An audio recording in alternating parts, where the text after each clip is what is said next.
So one day I was in school thinking what game I should make after my drug guy game, Coleslaw the Making Junkies, and I decided I should make a game which is basically a roguelike, like Enter the Gungeon, but the setting is a school and there's different floors to climb to multiplayer.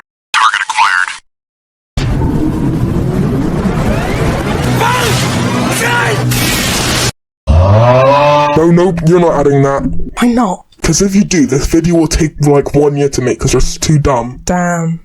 Alright then. So first I had to make the sprites. Actually. So before we do anything, we actually need to make the player movement, because you kind of need that to play the game. Easy peasy lemon squeeze. Are you serious right now, bro? Done.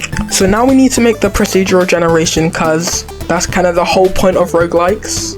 And we're making one.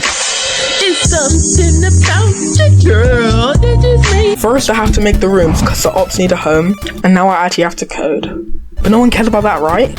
Okay, I think this should work now. It worked. Okay, so now I got the room generation working, but it looks really boring, so I tried. Keyword tried to make it look. Keyword tried to make it look. Keyword tried to make it look less like a bunch of similar rooms. And after hours upon hours, I finally gave up.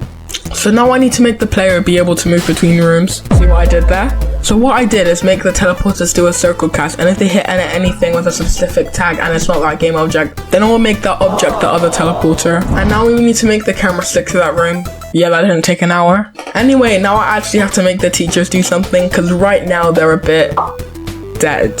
And look how cool they look. Just ignore the fact that they want to kill you later. And since they don't want to kill you now, let's add that. And yes, I will add more enemies later. So my idea for the first enemy is that she shoots a pencil. So this is holding one. Then I made a little pencil. Yes, it looks amazing. And it froze. Now that we are done with that guy, it's time to make another one. So what I want to do is make a guy who holds a ruler and dashes towards you, because... Anyway, say hi to Bob. Hi, I'm Bob. And now he hates you with a burning passion and wants to kill you. Since I'm done with that paraphernalia, big word, it's time to make a very original, very amazing, very spectacular form of movement that is essential to all roguelikes. A dash. What a masterpiece. So simple yet so magnificent, which should not take a day to make. Anyway, now it's time for the player to actually fight back. So the spinny dude is gonna have a stapler that shoots staples. So first I had to unleash my artistic talents to make this drawing. Yes, I know it looks bad, but I don't say anything. Now, after accidentally making the bullets too big, I'm done. So I think I'm fully done with this stuff, but I kinda think there's like one thing missing.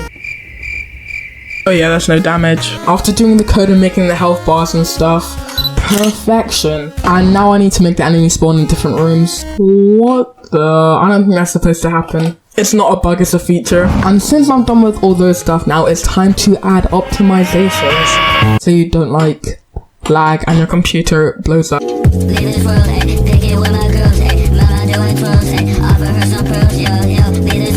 Because of the way I generate the rooms, all the rooms are always activated and they're all doing stuff every frame. So I need to make it so that only rooms close to the player are active. And while working on this, I completely broke the generation system.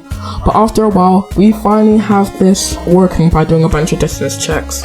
A distance check, aka vector2.distance, is an equation that works out the difference between two vectors' positions by taking away the position of the first vector by the second vector.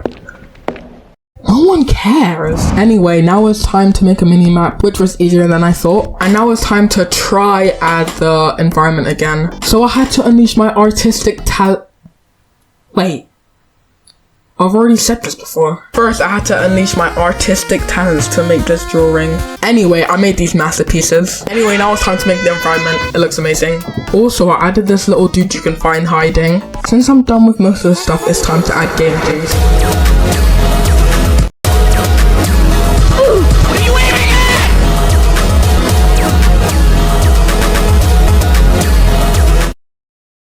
Anyway, now it's time to make 2 new enemies. So for the first enemy, what I want him to do is I want him to grab an object or another enemy, and I want him to yeet it at the player. And the second guy would just be a little gremlin that runs towards the player and stabs him.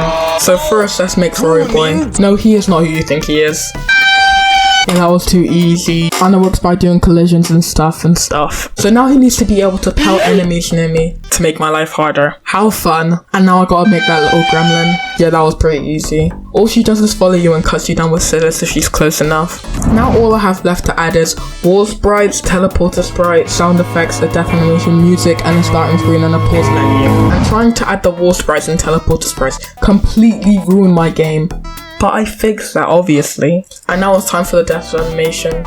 It looks cool, at least I think.